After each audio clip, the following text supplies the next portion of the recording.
How's it going, guys? Got a pretty exciting video to show you today if you're a fan of H1Z1. We're actually going to go on a tour of some new areas that they added to the map, and in my opinion they were much needed. These are actually going to be located north, east, and west of Pleasant Valley.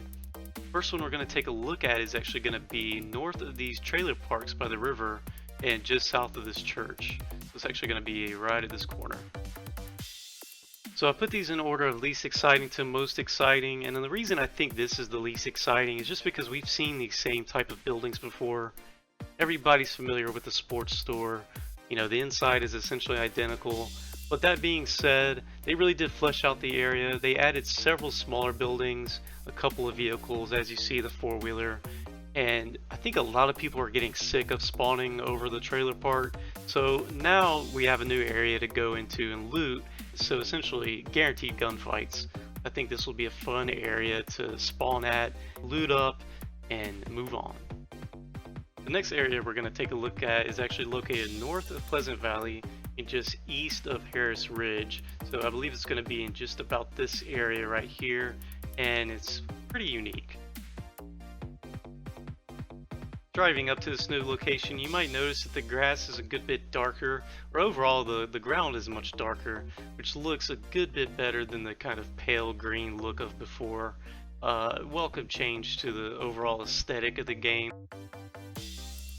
Running around this inside area looks like a lot of fun. I could see a lot of shotgun battles coming out, as well as maybe some sniper fights if you can make your way to this top area. The crane is obviously what makes this area so unique, and it brings its own character to the location. You'll notice in the southernmost warehouse they actually added this little catwalk area, which is really nice, and I really wish they would incorporate this into more warehouses, which I imagine they probably will. The final area we're going to take a look at is actually my personal favorite. It's the most exciting addition, and I'm sure it took the developers the most amount of time to work out.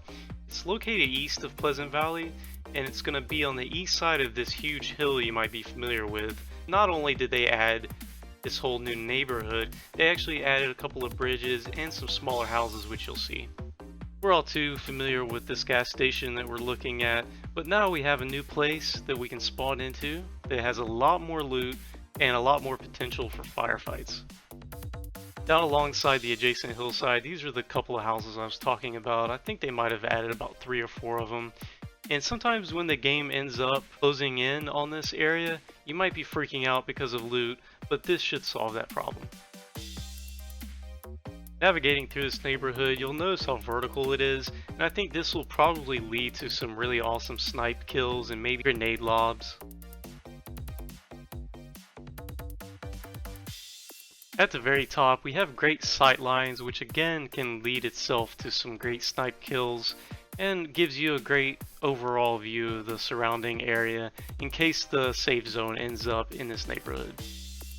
Overall, guys, I am stoked for these additions. It really shows you these developers care about keeping this game nice and fresh for the players. If you'd like to get a full rundown of these additions, including improvements in the next update, there is a producer's letter on the King of the Kill website at H1Z1.com, including improvements in hit registration, shotgun, the addition of some exciting skirmishes including shoddy snipers. I highly suggest you guys check it out. And if you want to get a good preview of these new areas, you can actually go to the King of the Kill test server where you can actually check out these areas yourself. So till next time, guys, take it easy and stay awesome.